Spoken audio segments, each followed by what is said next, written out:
Be more than happy to. All right. Internationally acclaimed conservation photographers Rob Badger and Nita Winter have been life partners, activists, and creative collaborators for more than 3 decades. Rob's environmental images have won multiple awards, including Best in Photojournalism in International Competition. He was one of 3 American photographers chosen to document Russian nature preserves in Siberia. In 1998, he presented a slideshow documenting the impact of mining on our public lands at the National Press Club in Washington, D.C. for the Sierra Club to support the Clinton administration's efforts to reform the antiquated 1872 mining law. Nita began her photographic career documenting her work fighting wildfires in Northern California and later as a national park ranger on Alcatraz. In 1986, Nita had her first major exhibit, The Children of the Tenderloin. This documentary project launched her career and directed her focus toward creating healthy communities. This series received extensive media coverage and showed her firsthand the power of photographic storytelling. Over the next 17 years, she produced and created portraits for 6 major public art projects celebrating the Bay Area's diverse communities. Their work has been featured in Time, Mother Jones, and Sierra magazines, the New York Times, Washington Post, San Francisco Chronicle, and the Los Angeles Times. Wow. They are the recent recipients of the Sierra Club's 2020 Ansel Adams Award for Conservation Photography. Rob and Nita are excited to take you behind the scenes on their 27-year journey, photographing wildflowers throughout California and the West, and the making of Beauty and the Beast, California Wildflowers and Climate Change. Thank you. Let me share the screen here so we can. All right, after you. Sure. Thank you for that introduction. And as you said, we're going to take you on our beautiful 27-year journey photographing wildflowers on public lands. That was our big emphasis, to show people what we have preserved as a nation, as states, and as counties on our public lands. And the result of that was Beauty and the Beast, California Wildflowers and Climate Change. Our book is a 12-time award-winning book, including the Sierra Club's award, which we were very thrilled to get. And we will tell you a bit more about the creation of our images, the creation of the book, as well as its traveling exhibit. And it was a very collaborative project. We worked with a lot of different organizations to get information. We co-published the book with the California Native Plant Society. We relied a lot on CNPS members to tell us where to go to find the flowers we were looking for, and also to help us identify them. And then we have 16 different authors that contributed to the book and came from a diverse group of organizations as well. So as we may have said earlier, our whole wildflower adventure started in 1992. I was processing film at the New Lab in San Francisco, and I ran into a friend of mine who was a good landscape photographer, and she said, did you know that the Antelope Valley California Poppy Reserve, north of LA, is having a really, really good year after 6 bad years during drought years? And I said, no, really. She said, well, you're a California landscape photographer, Western photographer. I'm sure you've been there and seen the Poppy Reserve and seen the beautiful flowers there. I said, well, no, I haven't. And she said, well, we really have to go. This is an exceptional bloom. And so she and a friend of ours And I went down a few days later, and this was what we saw. Um, this is probably a bit of the northern part of the reserve. And what made this a really exceptional year was that there were these beautiful bird's eye gilia, these purple tipped bird's eye gilia that were interspersed within the flowers. Normally,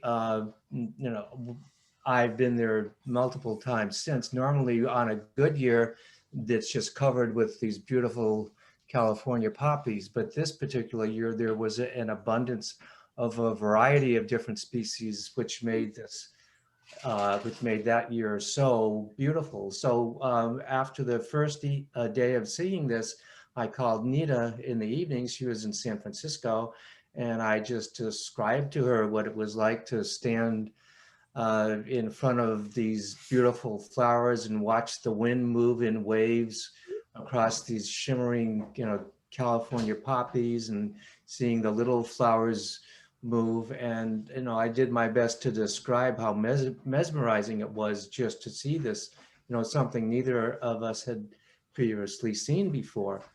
So after a couple of days of photographing, I drove back north to San Francisco and picked up Nita. And then we spent a few days ourselves alone photographing there.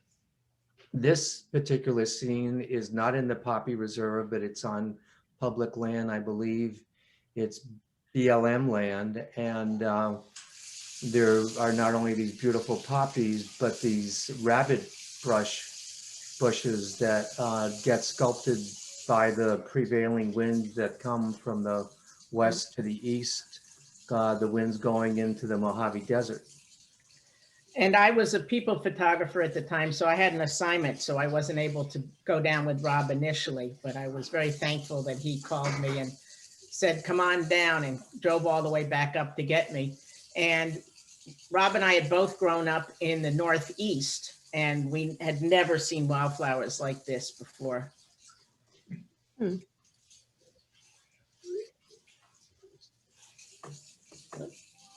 So Rob and I met in the photo lab. I was a people photographer and he was a nature photographer, and I was waiting for my prints, and this prince showed up.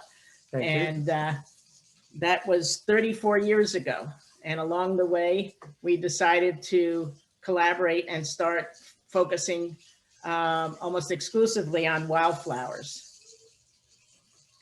And after 5.5 couples counselors, we were still together and able to work together. People often ask, well, what's the oldest image in the book? How far back does this go? Well, this image of California buckeye and sky lupin was taken in 1984, about 2 years before I met Nita. At that time, I was just primarily a landscape and environmental issues photographer, and I had been looking for a beautiful picture of a California buckeye at sunset. This image was taken east of Carmel, and at that time I didn't know what the flowers were. There were just some beautiful purple and blue flowers that I saw. I said, well, I might as well include them in the composition. It's a nice color contrast. So this image was taken in 1984 on film. That time I was using a medium format camera. And as Nita said, when she met me, I had been a landscape photographer. I'd been doing this for about 25 years. And at that time, I thought, well, there's got to be something more I can do with my photographs than to just get pictures into calendars, magazines, books, or elsewhere. And so I did some research and found that the Trust for Public Land and other land conservation nonprofit organizations were using photographers and photography to promote their land conservation projects. So I was eventually gratefully hired by the Trust for Public Land. I did 33 projects for them over the years. And this is an example of one of the photographs I took. This land was privately held ranch land in the Sierra foothills, and it was adjacent to Sequoia National Park. And the Trust for Public Land was eventually able to convey this land into the national park system. It became part of Sequoia National Park. Nita, you want to edit? Oops, sorry. And as Nita mentioned, I had also been doing environmental issues. In the introduction, you heard that I had been doing a project documenting the effects of centuries worth of mining on our public lands. And I photographed these areas from the ground and also from the air to give people a sense of what was happening on our public lands with regard to gold mining. Excuse me, Rob, may Yeah. I jump in for just a minute to make a quick announcement? Sure. Would everybody please mute themselves? There's some water running and kitchen noises. Yeah, I'm sorry. That's coming from us because we barged into our friend's house during dinner time because our internet went out. And so, Oh, okay. I apologize for that. No, I just didn't want you to be, distracted. No, Never- I appreciate that. I think Ronnie can still mute herself. Go ahead. okay, so I had been photographing environmental issues for quite a while, and it was getting really depressing. I'd go to these areas where I would see, acres and acres of clear cuts, and sometimes these areas of devastation I was photographing was just so emotionally intense for me. I'd actually have tears in my eyes, but it was important to bring these images back to document what was happening on our public land. So after having enough of that for about 15 years, I decided I just wanted to stick with beautiful images to help promote land conservation. And eventually Nita and I created a project called Beauty and the Beast, Wildflowers and Climate Change. And as I mentioned, I was a people photographer. Before that, I was actually a firefighter based up in Leggett, Northern California. And I always kept a Raleigh on my belt. And this photograph, actually, I won a competition in an international Nikon. I won an award in an international Nikon competition. And this was a water drop from a helicopter over a pile of land moving tires that had caught fire. And that's why the smoke was so black. And on the right is one of the photos from a 2-year project on the children of the Tenderloin. So we ended up with a book. It started out as a 3-month project and ended up being a 2-year project with 2 major exhibits and a 44-page book about the children of the Tenderloin. And that launched my career working with families and children. And the photo on the left is from a powwow at San Francisco State. And it was hand colored by a wonderful artist, Taya Schrack. And she hand colored all the images that went into the Children's Defense Fund calendars over a 5-year period. And on the right is one of the public art projects that was a 7-foot banner that hung in the streets and would celebrate the diversity in a community. And there could be 70 images hanging in the streets for a period of months.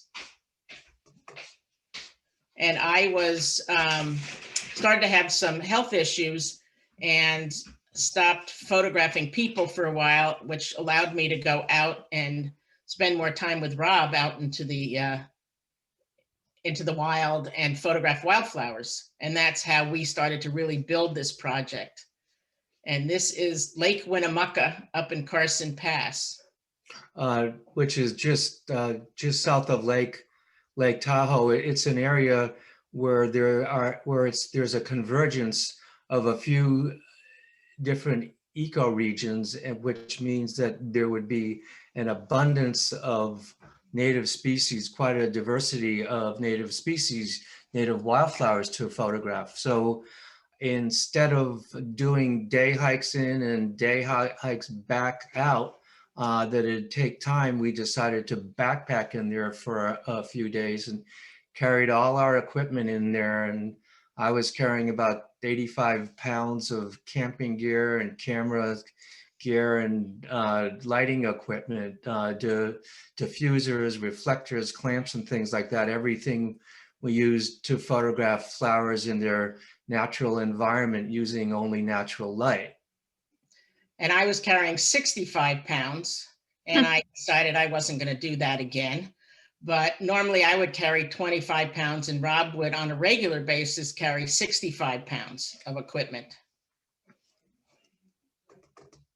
Oh, and one of the things I wanted to mention, we're here after Labor Day in the second week of September, because there had been so much snow that year that the wildflowers were 3 to 4 weeks late. And we're going to talk a little more about how climate change with the droughts and the deluge, how that really affects the timing and the phenology of the wildflowers and their pollinators. And in order to pay for the project, we were able to sell artwork to art consultants and to architects, and had work actually built into the architecture of a number of hospitals. This is Kaiser Redwood City. We also have a number of pieces, about 24 pieces built into the Sutter Hospital in San Francisco. So these are images of wildflowers. Again, we took out in the field. It's not your standard botanical portrait type of flower image. I was able to develop a process which I called the contact process, or the contact series of images, where I found I could get the flower petal gently in touch with the lens and create more of an abstract feeling. We'll talk more about that later when we tell you about how we got a lot of our images. And so these were 8 feet tall by 20-foot wide lobby dividers, and there were 7 of them, all with a different color theme.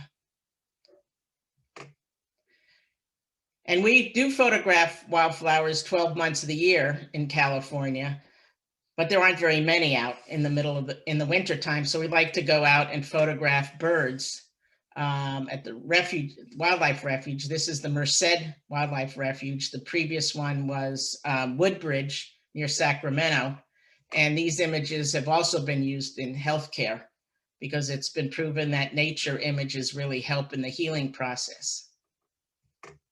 So people often ask, what's the favorite wildflower experience you've had, the best super bloom you've seen? Where was it? When was it? Well, in 2003, there was just a spectacular bloom of wildflowers in the Tehachapi Mountains.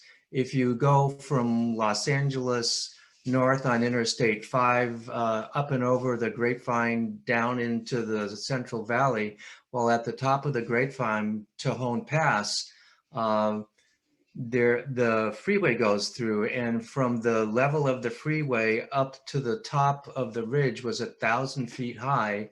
And then these flowers extended a mile wide. And so it was just an amazing bloom. I'd been traveling that area since 1966, and I had never seen anything. I'd seen years where there were good years and a lot of flowers here and there, but never seen anything like this, where almost every surface for a mile wide and 1,000 feet high was covered with an abundance of different colored flowers. And they called it a 50-year bloom. And so Rob, having been by there for 40 years, we weren't going to argue with that. And we were fortunate because there's public land on the west side of the freeway. The freeway goes between these 2 hills, the Hungry Valley State Vehicular Recreation Area. So we were able to get this magnificent view across the valley. And this is a detail of some of the flowers you could see there are lupin, there are coreopsis, there's California poppies. There was a great diversity of flowers there. But the main feature was just all these flowers covering the landscape.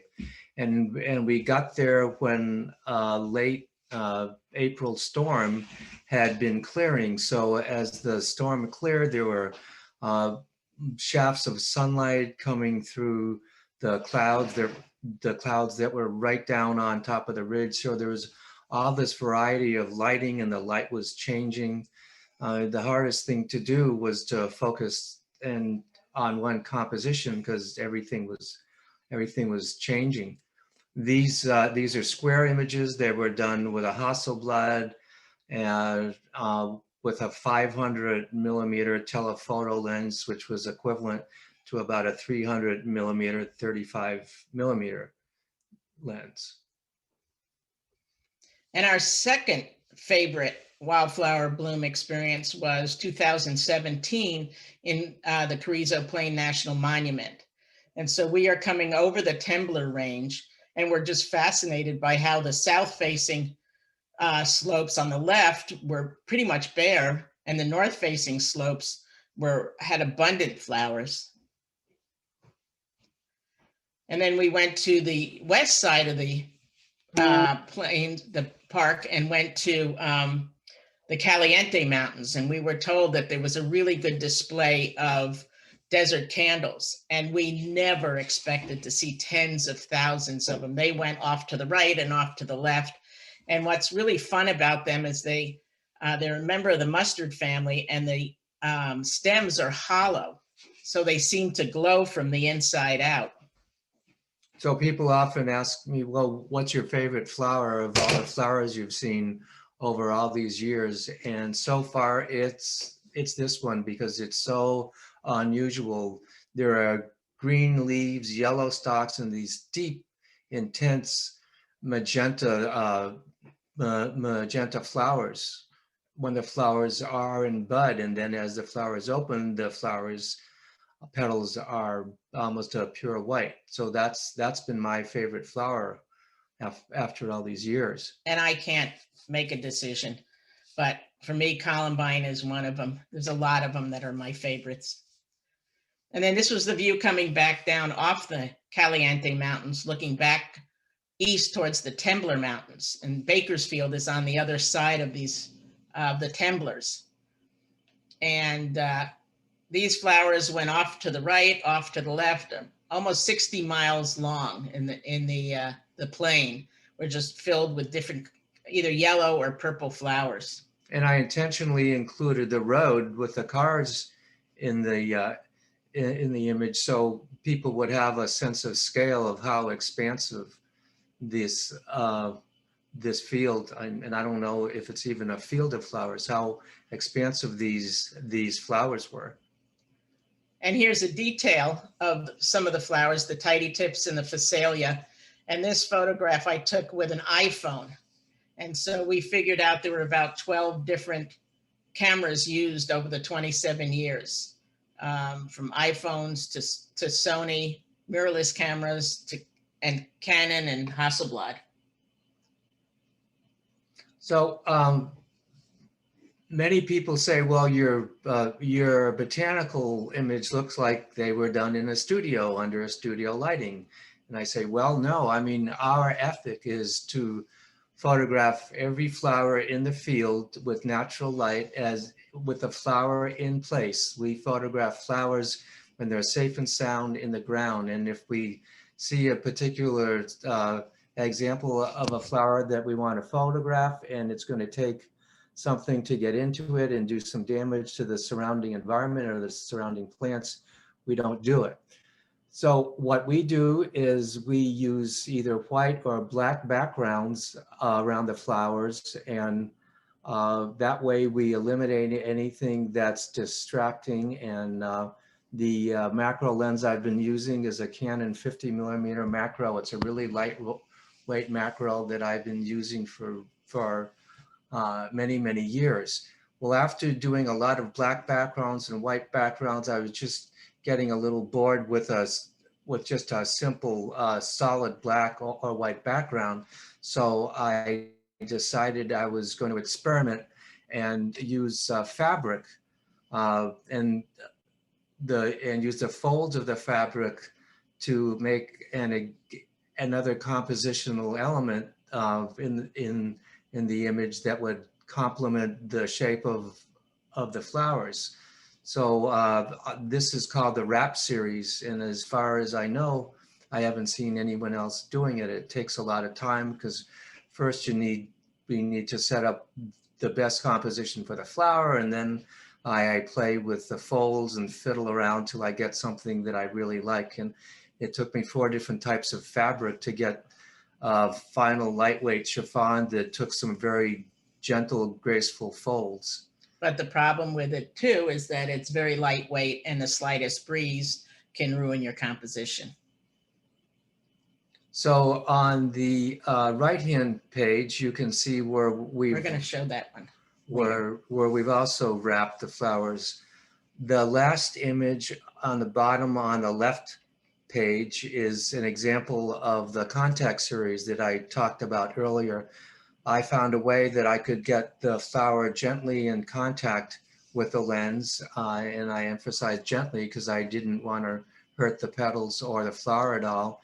And because the lens and the camera and eye over the flower were blocking the light that would normally be shining on the flower, the source of light was light coming from the background. So it was light being transmitted through the petals and then showing this nice, soft, translucent effect. And the background, because it was farther away, would tend to wash out.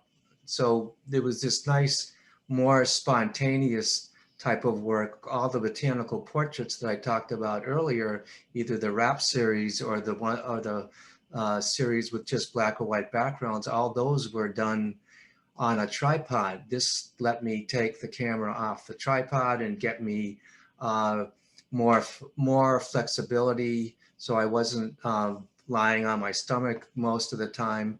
And I always chose to have a few areas of the frame in focus to show some of the detail, but have enough out of focus that there was a nice, softer, more abstract feeling to the whole composition. So this was a series, like I said, I developed, which is called the Contact series. And this is the photo that took us the longest. It was 2.5 hours because we were still doing film. Rob would be doing Polaroids to take a look at it. Plus we also, as you can see, we had very fancy equipment, studio equipment there. You don't have to spend a lot of money to be able to play around with your lighting. The reflector on the right, the silver one, is actually a shade for a car window, windshield.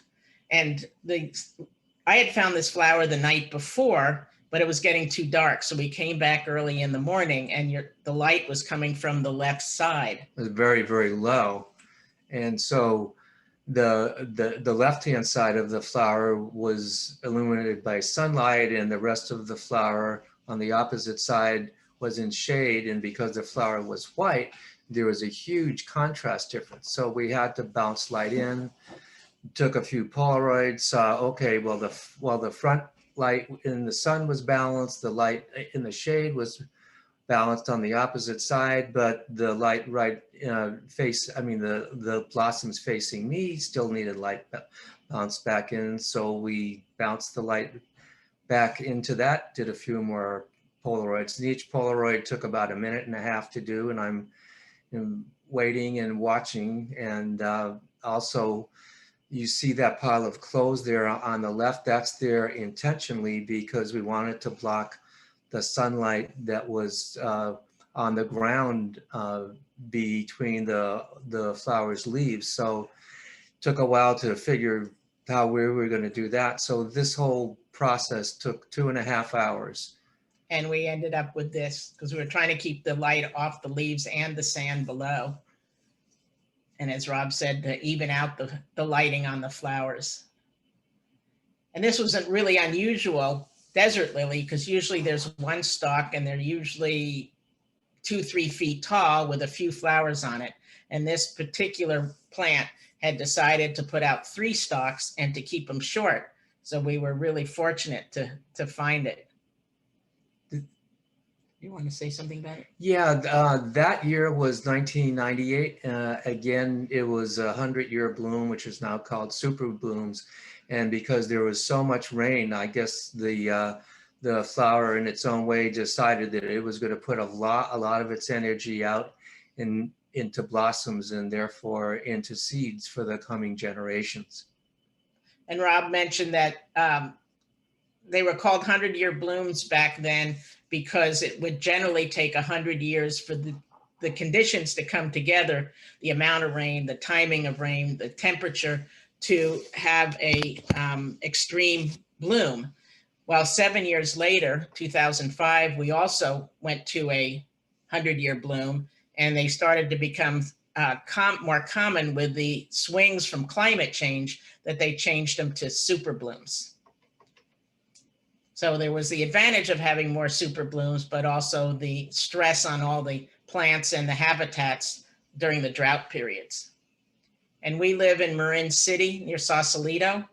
And Marin County is a great place for finding wildflowers. We have a lot of public land and many different ecosystems, from the ocean all the way up to the mountaintops. And as a kid, I was called Eagle Eyes. I have a really good eye-brain connection, that I see color. I can spot things really easily. And Rob is a Capricorn and really good with detail, and was willing often to suffer on his stomach or on his knees to actually take the photo. And then we would look at the Polaroid or look at in the digital camera and talk about the composition. And then it was also a joint effort when we went to print images. Or when we went to process the files. So the images are his, hers, and ours, and a lot of mostly ours. So as we mentioned earlier, the way we like to photograph these flowers was with black or white backgrounds, and many times we'd use a black background and then a white background and photograph the flower each way, and then see when we got home which way we liked it. And sometimes there was one way that really popped, and sometimes we liked it both ways. And everything we do is, again, we do out in the field with natural light. Sometimes the flowers are in really strange positions. We do, strange places by the side of the road or by the side of the trail. So we're very careful when we're photographing to have as little impact on the land as possible. And again, our high-tech wind brakes, which again, shields for the car's windshield. So this was the final composition we got with that flower. This was an image, this was a flower that Nita found on Ring Mountain. It was a really beautiful example of a native checker bloom. And again, I'm doing film here. The light was nice, soft, a light on a cloudy day. And the light, that type of light, really matched the beauty of the flower. So with photographing with natural light, we have the options of using direct sunlight. Oh, we're going to talk about that later. Diffuse light, and we'll talk about that later. Thank you. As we said, sometimes you're dealing with the wind. It's sometimes so strong that we actually will set up a wind tent to break the wind, especially with a flower like this that has such a long stem. It's coming up. And often I'll look for a different way to represent the beauty of the flower. When I first photographed this flower, I did the the entire plant with all the blossoms on it. And then as I looked closer, I thought, well, you know, you look at the top of this flower and it almost looks like it's on fire. It looks like flames. So I moved in really, really closely and got just the top of the flower to show these just brilliant red petals against this intense white background. And loved all the sticky filaments that are coming off the leaves, off the petals. Also, one of the things we really enjoy is when we find a flower, especially like the Western azalea, that has this beautiful fragrance to it. And this was on Mount Tamalpais on the way to the West Point Inn on Old Stage Road. And you got to enjoy both the beauty of the flower and the beautiful fragrance that they put out.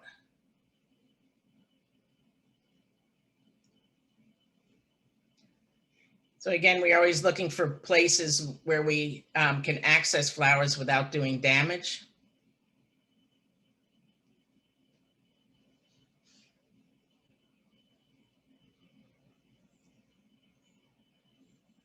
So when we have natural light available to us, when we're using only available light to photograph the flowers as opposed to using strobes, we have much more variety and much more control over how we want to represent the beauty of this flower in its best light. And so when we use diffusion discs, we can change the position of the diffusion disc. Sometimes the disc is directly overhead and you don't have much of a directional sense of lighting on the blossom, or other times we'll position the diffusion disc on the side, one side or the other to control the lighting and the soft shadows. And in this case, we had it behind the flower because we wanted to have that sense of the flower itself illuminating. And then we'll use a reflector in front of us to fill the light back in on the plant on the camera side. This is Ring Mountain, one of our favorite places in Marin County for photographing wildflowers. That's Mount Tam in the background. And this is a preserve that was created by the Nature Conservancy because of the flowers in general, but also especially the Tiburon mariposa lily. I'll show you an image of that later. That was is only found here. It's endemic and nowhere else in the world. This is a beautiful alpine daisy that we photographed at the top of Morgan Pass, 11,000 feet in the Sierra. And again, the reason for wrapping the flowers is that sometimes a flower isn't very tall, so we can't put something behind it. We need to wrap something around it to eliminate the distracting background. So you see there are quite a few rocks around on the fabric, and we had to do that because it was a pretty windy day up there. And if we didn't have the rocks there, the whole wrapped composition would blow away and make me start all over again.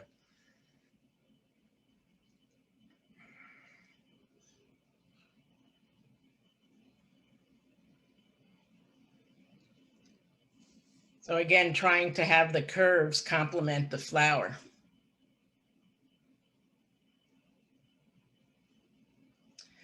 And the setups now are often done with an app called My Altitude. Yeah, My Altitude.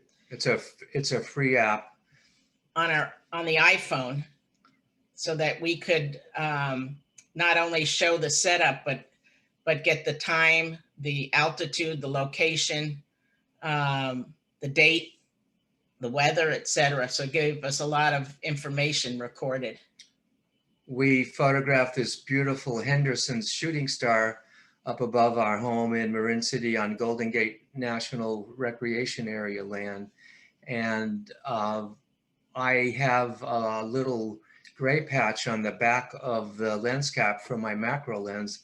I put it in the scene, and then when I process the image, I use the color balance eyedropper to give me a neutral gray and transfer those settings that I get from the little gray card there back into the regular portraits I've done on the flower. So this particular image, the flower was photographed under blue light, photographed in the shade. You can see how the little gray patch is really blue. And so you can see when we adjusted to correct the color balance, what the actual color of the flower was. And we do this because we want to give the accurate color of the flower and then the accurate saturation and things like that. And also sometimes I'll have a whole lot of depth of field, so everything is sharp. I may look at the same general composition and open up my aperture to just highlight and focus on a few things of the plant to make it sharp. So there are a lot of different ways to photograph the same flower if we want to take the time. We figured out it takes an average of about an hour to do the flowers we do, from the time we unpack all the lighting equipment, set up the tripod, make the composition, try different perspectives on it, and pack things up. It takes about 1 hour. So this is a beautiful flower that we figured, well, there are different types of light going on. We photographed it in the shade, and then as the sun was getting lower, there was sunlight coming on this plant, so we photographed it that way. So it takes a lot of time, but you know, to make a lot of different compositions under different light is really rewarding to show ultimately the beauty of this plant in its best light. And these aren't fully processed. For example, on the right side, the bud, we would lighten that up and probably darken the middle of the stem there that's brighter than the rest of the stem. And bring down some of the highlights.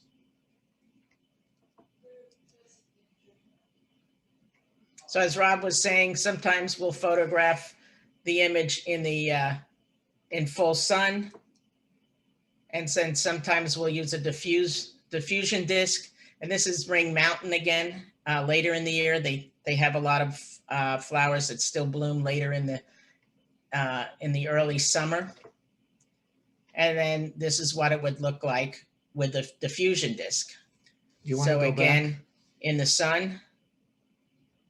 And can you go back? So in the sun, you see there's all these beautiful little highlight specks on the iris petals that not all flowers have.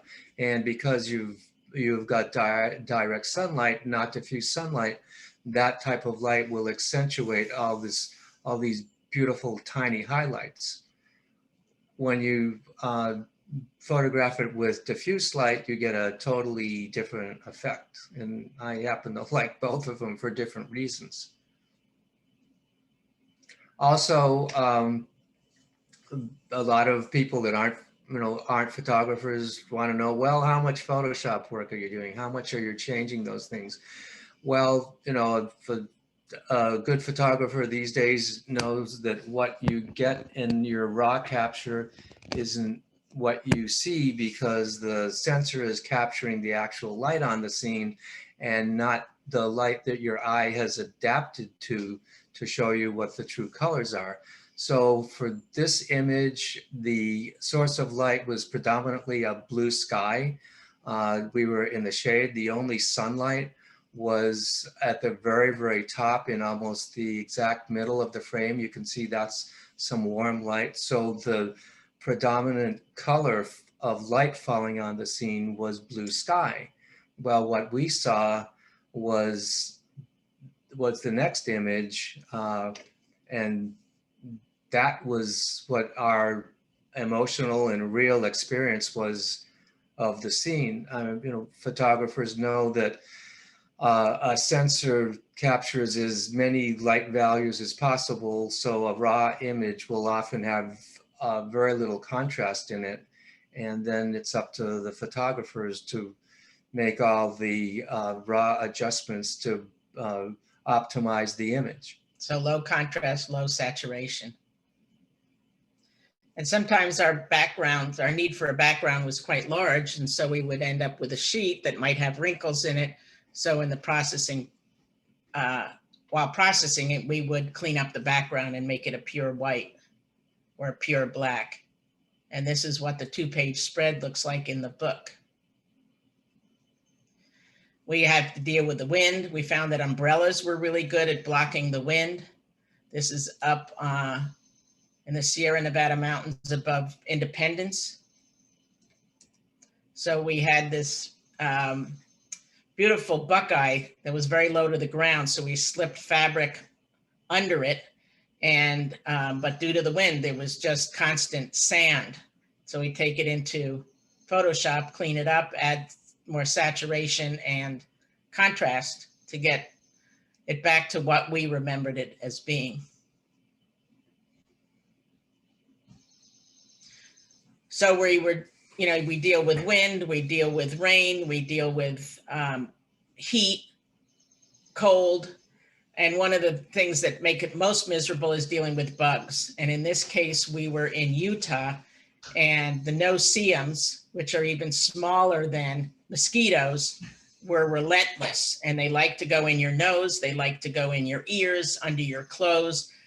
So I finally went high tech and found a couple of pairs of clean underwear and put them over our heads to try to keep them out of our ears.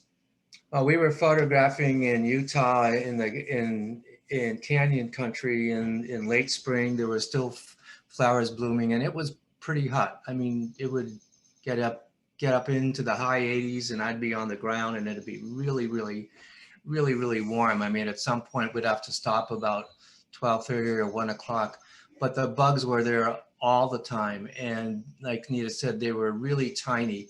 So I'm on my knees, or I'm flat on my stomach, and these bugs are crawling up all over everywhere. And one point we counted, I had 200 bug bites, and these little suckers bite really fast and hard, and they itch for a long, long time. So, but it was all worth it. I mean, because you see some of these beautiful desert flowers, and you realize it's just wonderful to be able to be there and capture all this native beauty. And what was really interesting, after we completed our book, a friend of ours found Homer D. House online, and he is a photographer who is photographing wildflowers in the field in the early 1900s. So 100 years earlier, he was doing something similar to us, except that he had to build a box around his flowers because the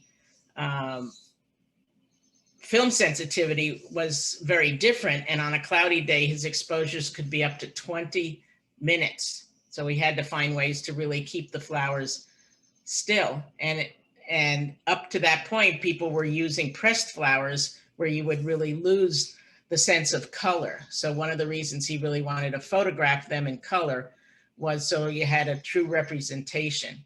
So Homer was using a process called autochrome. There were two brothers, the Lumiere brothers in France, that developed the first widely accepted color, not film, but color recording process. The emulsion was on glass plates. So Homer was using a big camera with glass plates, and when it was cloudy, some of his exposures, they said, were probably up to 20 minutes, and that's why he needed this big enclosure to keep the flowers from moving. And you can still find him online. You can find his books. Macmillan was actually printing his books as late as 1983. And it's either called Wildflowers or Wildflowers, and it's two words, of New York. It's a 2-volume. It's really fascinating. And I'm not moving forward. Thank you. The image on the left, the brown flowers, that's the Tiburon Mariposa lily. It's a rather odd looking Mariposa lily. It's not very colorful. So we met the curator of the San Francisco Public Library Jewett Gallery, and she invited us to do an exhibit called Beauty that focused on California. And since we had a project called Beauty and the Beast, Wildflowers and Climate Change, where we were photographing throughout the West, it became Beauty and the Beast, California Wildflowers and Climate Change. And we had 100 images in this exhibit. And we also included some of the books, the guidebooks. We put some of the tools that we like to use, like binoculars. I always like using binoculars to find wildflowers, and these wonderful knee pads as well that are put out by Ergodyne. They're made for the trade professions, but we found that they were like kneeling in stiff Jello. So they're really wonderful to work with. And it allowed me to spend much more time comfortably on my knees, looking at the camera on the tripod and making all the little corrections we wanted to get the best image that we possibly could. And I can send a bunch of these links to Betsy and Bill, and they can be passed on to you. So this was the base of our now traveling exhibit, which is half the size with 52 images. You can see it at the Los Altos History Museum through July 11th. And you can also go down to San Diego Natural History Museum and see a custom large print version of the exhibit called California Blooming, Wildflowers and Climate Change in the Golden State. And this was fun to work on, where they put the exhibit together and then we had to prep the files. And when you're prepping files that go 12 feet tall, you have to cover every single inch of that to make sure that you don't have dust on it that will now be 6 inches big. Or there's no chromatic aberration from the lens and everything else. So this is some pictures when they were setting up, and it finally opened on April 9th. Was supposed to open in November. So it'll be up for a year in San Diego. So from there, we wanted to expand on our message. The whole project was done to inspire hope and action. Action around climate change, land conservation, and species extinction. So we invited over 20 authors, environmental leaders, and scientists to write short stories for our book. We ended up picking 18 of them and 16 different authors. And we wanted diversity in our authors. So from age 20 to 82, and some ethnic diversity as well as career diversity. So we divided the book into 3 sections: the gift of beauty, the human connection, and ensuring the future. So we had the 18 essays as well as 190 images. Gordon Leppick from the California Department of Fish and Wildlife wrote a wonderful, and they're all personal stories about the work that they're involved in, wildflowers and climate change. Ryan Burnett from Point Blue Conservation in Marin wrote Chasing Spring, Timing is Everything. It's about phenology, which is the timing of natural events. He talks about the beautiful little rufous hummingbird and its epic migration from Mexico to its breeding grounds in Canada, and how it is critical for the flowers to be blooming at the right time as the bird goes north along its path. And what they're finding is that as climate change is affecting these wildflower meadows, for example, if the snow is melting too early, the birds get there too late after the flowers have bloomed, and so the population of the rufous hummingbird has drastically decreased. So it's a really interesting first-person short story about the research he's doing and the places he's been in these beautiful wildflower meadows. Yeah, and then the flowers can be too late, and the hummingbird has already come through. So if there's too much snow, and then also if it's not, the timing isn't right with the pollinators, you end up with not having a good seed bank. So this image of the rufous hummingbird quickly taking nectar from the scarlet fritillary was the luckiest image that I've ever photographed in the 27 years that we've been doing wildflower photography. We wanted to get a beautiful image of this really tall lily that was, you know, swaying in the breeze. And I had the shutter speed fast enough to stop the movement when the final, when the flower finally settled down. I was looking through the viewfinder and I had my finger on the shutter release and the bird flew in. I got 2 frames of it and the bird was gone. So that's the setup image, and that is on the left, the raw file. The right. Yeah, Yes, the other left. Right, yeah, the other left. That's the raw file that we got with the bird image. So I got only 2 images of that bird. We waited 20 minutes later to see if the bird would come back, you know, anticipating what would happen, but it never came back.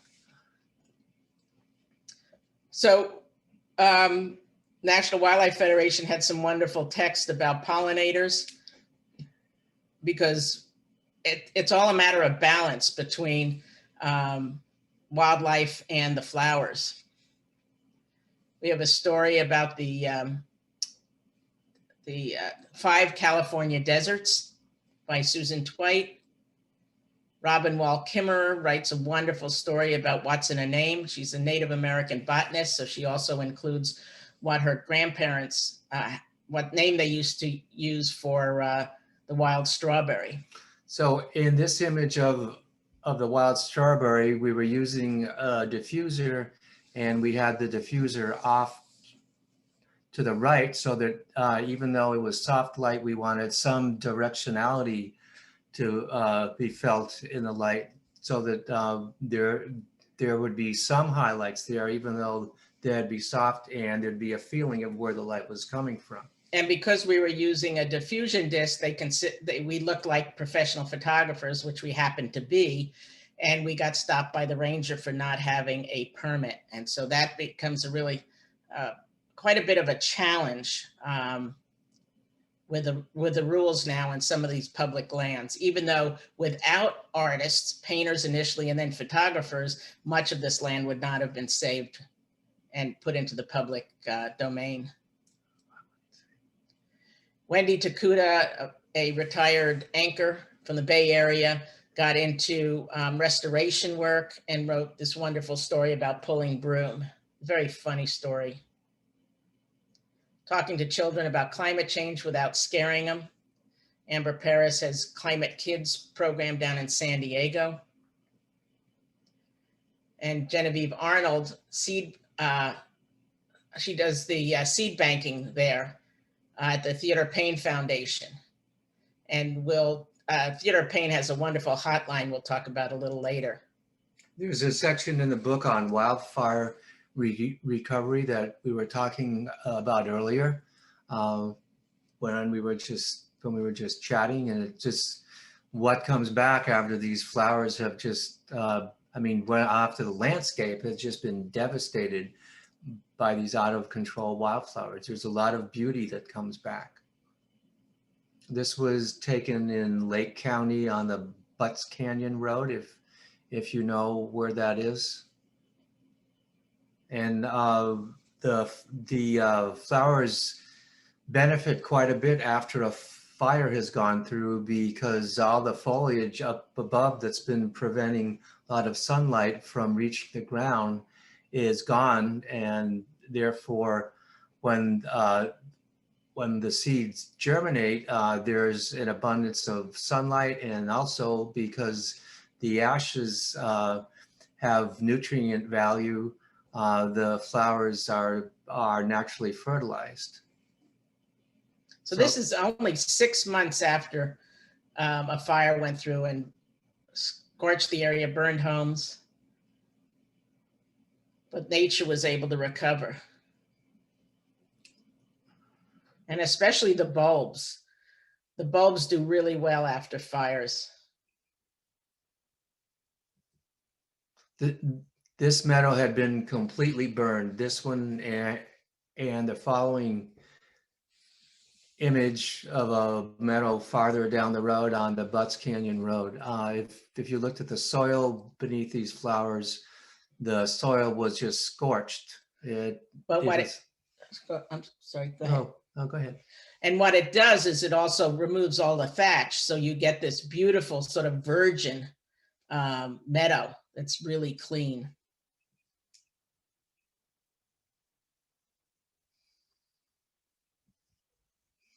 We talked earlier about Pepperwood Preserve, and I was able to walk into this field of poppies and tidy tips, and I forget what the other flowers are. I was able to walk in there on these invasive native grasses. And so I just made sure wherever I stepped or wherever I put my tripod down, I wasn't hurting any of the native plants. Yeah, so these were cream cups and goldfields along right, with the poppies. Right, cream cup. And this was the Tubbs fire that went through Santa Rosa and killed a lot of people. So you can see in the top left that a lot of the pine trees had burned in that area, and this whole field had burned as well. So did a few portraits of some of the flowers that we found there. And this was I found these flowers the way they were. We didn't put them together. I love the contrast. And this is Nita's image in Death Valley. At the bottom, you can see there's just this expanse of desert sunflowers, and this was in 2016. These are old lake deposits on the eastern side of Death Valley. And this was Artist Drive. If any of you have been to Death Valley, you may have gone to Artist Palette. This image was taken after sunset in fading blue twilight. It was this beautiful soft light and these just glowing desert sunflowers again, and yellow desert poppies that were scattered throughout this really, really colorful, barren landscape. And this was the same year. And so some areas had abundant flowers, other areas you really had to look to find the flowers. And we were fortunate to find this wonderful desert broomrape in among the pebbles. And you may be able to see there is some texture in the fabric in the background. Sometimes I won't make everything black go absolutely black. Sometimes I'll leave just a little bit of texture to give just a little bit of depth to the image. Always have fun looking for insects that are on the flowers. And this was our first 100-year bloom in Death Valley in 1998. And we would go out for 3 to 4 weeks at a time when we had these amazing blooms and visit multiple deserts. This is Joshua Tree, the south end of Joshua Tree. Joshua Tree encompasses 2 different deserts, the Mojave Desert in the north and the Coloradan Desert, which is a subset of the Sonoran Desert. So there was this beautiful Ocotillo in the southern part of Joshua Tree. And then Joshua Tree is a lot of granite, so the rock weathered into these real coarse granitic soils, and it was just fascinating to see plants growing out of these coarse granitic soils. Now this is a wash near Cottonwood Wash Campground in Joshua Tree. This is an average year normal height for this beautiful blue Canterbury bells. Well, in 1998, these abundant El Nino rains germinated so many flower seeds that had been lying dormant in this coarse granitic soil. The rains continued for such a long time that the flowers kept growing. So there were an abundance of flowers that grew a lot taller than they normally would.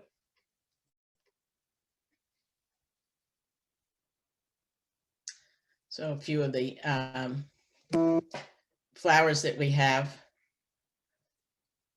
from Joshua tree. Even a common dandelion can look wonderful. And Anza Borrego is another favorite place that we all know is a great, wonderful place for great plant diversity to photograph. It's the plants and the different landscapes that's part of the Coloradan desert. And we're always looking for different ways to photograph the flowers with interesting backgrounds, like rocks and things. So one of our favorite areas in Anza Borrego is the southern end because there are a lot fewer people. And we did a lot of this work before social media. So we didn't have to deal with the crowds that you deal with today.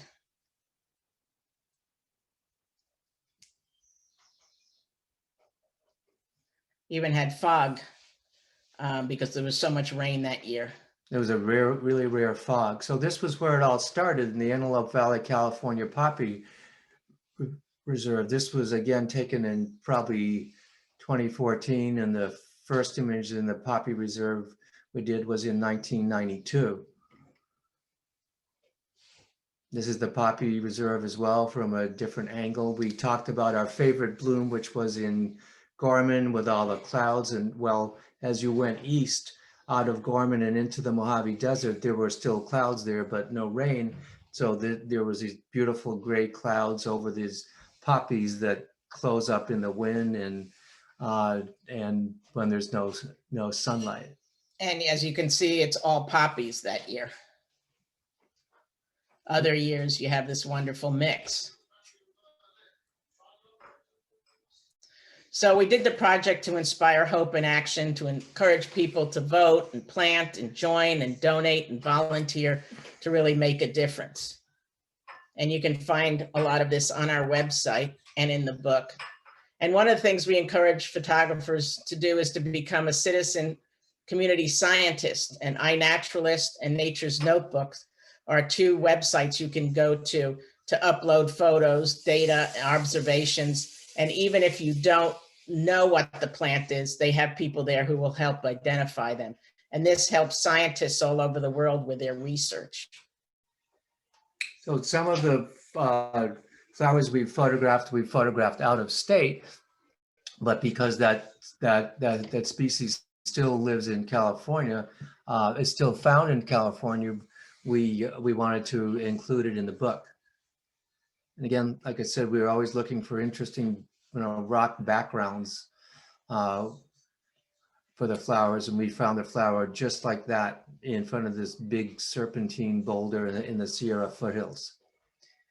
And so we're going to take you through some of the 2-page spreads in the book. This is North Table Mountain, one of our favorite areas as well, that probably most of you are familiar with. Mountain species. So it took us 3 years to put the book together, both with working with the authors as well as we started out, we gave the designer 300 books and 300 images to work with, and we ended up with 190 in the book.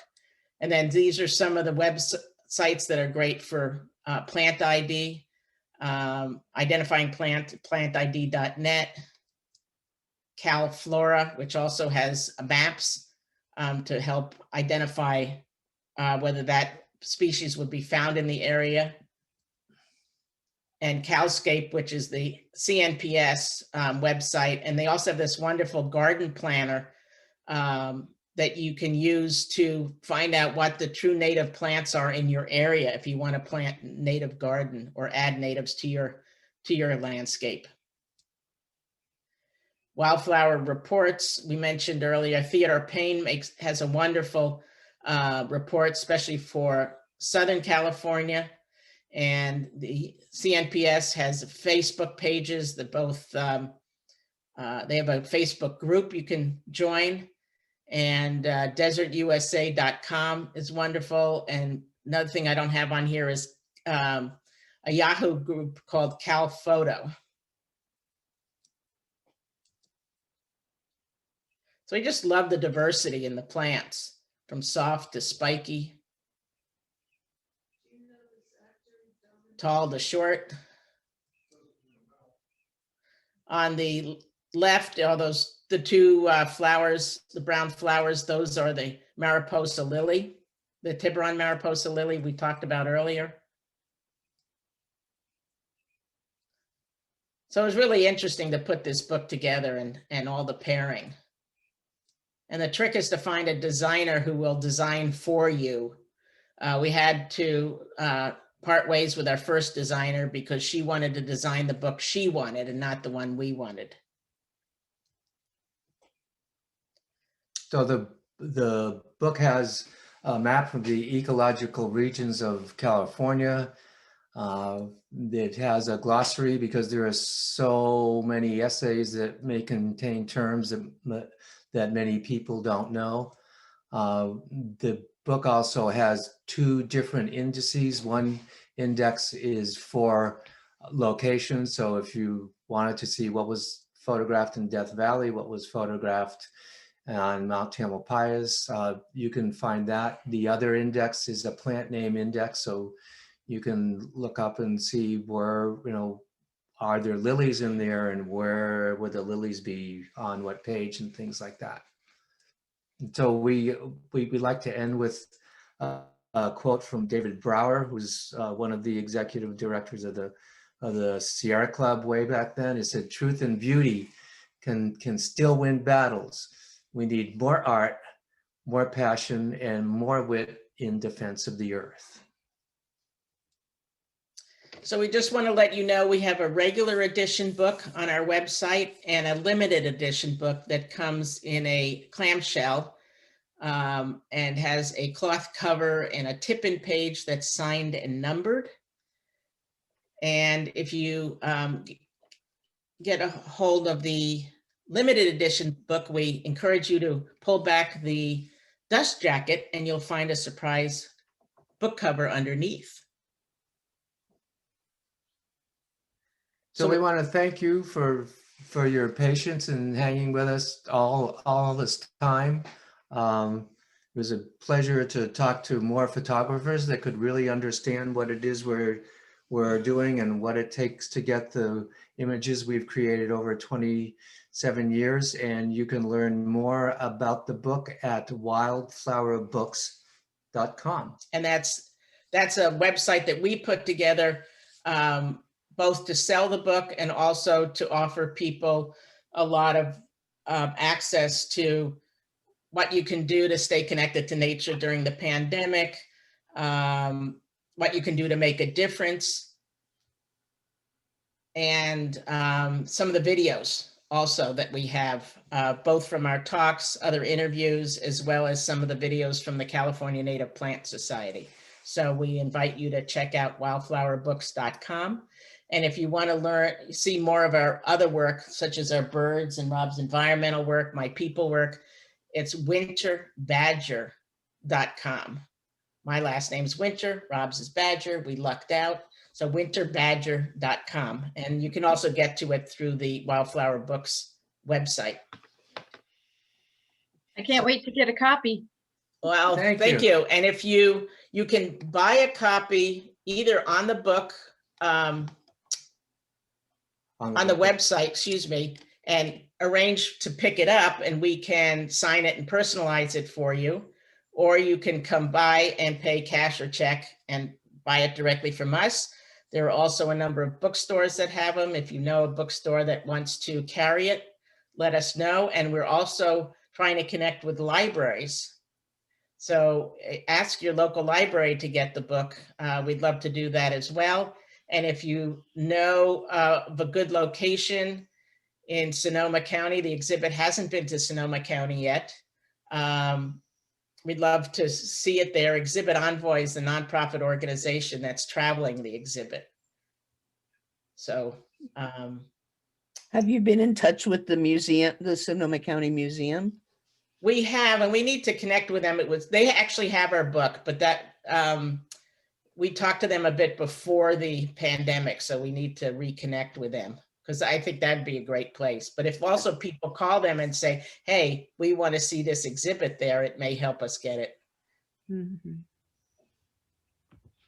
And Copperfield's books, have you been in touch with them? Yes, they do have it in Santa Rosa. Oh, good. I mean, whether they have them in stock or not, I don't know, but yeah. And we haven't done a talk yet with Copperfields. We did a meet and greet up at Healdsburg before the pandemic.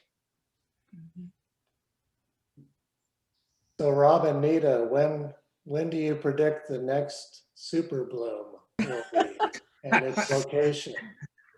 Well, we've had 2 bad years of drought. We've had as We many have as no idea. 7 in the past. So who Your knows? crystal ball isn't that big, huh? Just Yeah. follow the rain, huh? I will promise to tell you the exact year, and then I will promise to tell you all the stocks you can buy to increase the value of your stock portfolio. And I will tell you when the first rain will come next season, and that's a promise. And if I'm wrong, I'll give you your money back. Well, I also, go ahead. thank you so much. Your presentation was outstanding and to me very, very inspirational. Yes. I can't thank wait you. to get Thank your you. book. I'm a real climate change activist, I should say. And everything from reducing the meat intake to, water conservation and everything that we need to do. And so, you're just very timely with all of this. And you've been working on it for 30 years. I know. It's admirable. A lot Yeah. of sweat equity. Yeah, well, the climate change part of it came in later, but a lot earlier than most people were talking about it. And unfortunately, it has shown up here, the consequences, a lot sooner than everybody expected. Mhm. So it's becoming hard for people to deny it now. Some of them are fine, but. So, and we love meeting people. So if you want to come by and get your book, we, plan to spend some time with us. Great. Thank you for putting up How a do lot we of get that. we get in touch with you through your website? Yeah, and I'll also put on the chat, and I'll send to, who should I send the list of connections to? I don't see a chat. Maybe Ann Abrams. To Anne? Yeah, she contacted you originally, right? Right. Okay. So then we can send that out but if you have a pen, I can give you a phone number and an email, but you will be able to connect. I'm going to give you 2 emails because I'm finding Gmails are not always showing up on my email for some reason. But the phone number is 415-717-5279. And let's see. And email is Nita, Nita, at winterbadger.com. Or you can reach Rob. He doesn't seem to be having this problem, is Rob at robbadger.com. We tried to make it easy. Rob at winterbadger.com? Rob at robbadger. Rob at Rob Badger. Okay. Yeah.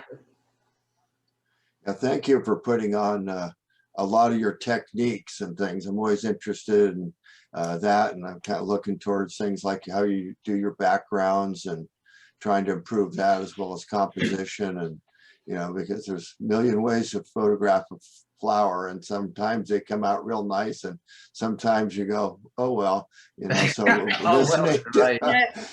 to you is very helpful. Well, I always find the backgrounds are hard to get rid of, so that was Yeah. great. It idea. was Yeah. very interesting. well, that's why we did it. I mean, we weren't the first photographers to do that. David Lichwager and Susan Middleton did this beautiful book called The Remains of a Rainbow, was documenting native plants in Hawaii. And what they did was they took a lot of the plants indoors and had studio lighting, but they still put black backgrounds behind them, or white backgrounds behind them. Joel Sartori, who's this wonderful National Geographic photographer, has done this book you may be acquainted with called The Photo Arc. Oh, he's amazing. And I mean, so he's using black backgrounds. So it's nothing we develop, but it's something we usually, we definitely Expanded on. Yeah, and made use of, because again, the whole goal is to show this beautiful flower in the best light we could come up with. And Joel wrote a wonderful endorsement that's on the back of the book. Oh, how nice. Really Yeah, but he doesn't photograph in the wild generally. No, it's in zoos and rescue areas, etc. Yeah, there's no way I think he's done what, 9,000 out of 14,000 wildlife species that he's wanted to photograph. I'm sure the pandemic has really slowed him down, unfortunately. Yeah. But he's a wonderful person. Can't wait to get some new knee pads. Yeah. Yeah. The ergodyne, you can find them. I think they even have them at Home Depot. They have large sizes and smaller sizes. Rob likes the larger ones. I use the smaller ones. And you can hike with them. Sometimes they'll end up at your ankles, but they're lightweight enough that it's Good against snake bite. snake bite. Right. Have you had any interaction with snakes or No. trouble in your hiking? Well, two snakes and a scorpion. We found a scorpion in our bedding right after we got up. And fortunately, we didn't get stung. And Rob's hard of hearing. And early on when we were in the desert, Rob said to me one day, he says, I wonder if I could hear a rattlesnake if it went off.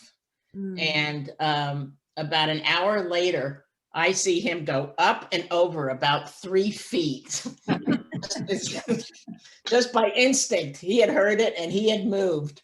And another time I wasn't quite paying attention and I did get a little too close, but never anything that was dangerous. Well, we've never run into bears or cougars or wolves or anything like that. We did see a bear eating dandelions. We have to confess, we were on our way somewhere and New Mexico, we were coming we were in back. New Mexico and we saw all the bears just eating all these dandelions. And I was thinking the dandelions were invasive. And I thought, well, that doesn't really fit our thing. And besides, he's not going to stay there long enough. I want to enjoy looking at him. And I should have just taken out the camera because I think in the end they were wildflowers and this bear was just hanging out, just chomping away on them. And we never took a picture. Confession of a photographer that let one get away.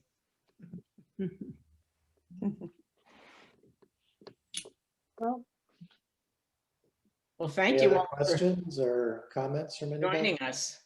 No more questions? Anyone? And it's a big book. It's a 12 by 12 inch book. It's 5.5 pounds. Wow. Wow. There's a lot to see. So it's not a field. Thank you. No, it's not a field guide. No, absolutely not. Thank you very much. Yeah, thank you very much. Thank you. It's wonderful. Thank you. You're Thank welcome. you again, and thanks to the program committee for putting this together. Great job, folks. Yeah. This has been very, very educational. Wonderful. Mm-hmm. Well, thank Yeah. you. Get out tomorrow and grab that black Yeah. background and tripod and go to work. Take the black velvet out and Yeah. take a few pictures. Plexiglass. It's And also put on your lavender oil for the insects. Lavender. Mhm. Oh, that's a good one. Good tip. Oh, It actually works for me, and sometimes if it doesn't work, at least I smell good. And you're relaxed. Yeah. Be relaxed, right? Greg, Okay. connect with us because I'd love to talk to you about what you're doing around climate change and other conservation work. Okay, I will. I've got your email. I'll send you a note. Great. Hey, we gotta go. Okay. Thank Okay. you. well, thank you Thank you again. very much. Thanks, everybody. Thanks, Yes. Betsy and Bye. Ann Forward and to your book. everybody else. Thank you. It was Bye. nice meeting you all.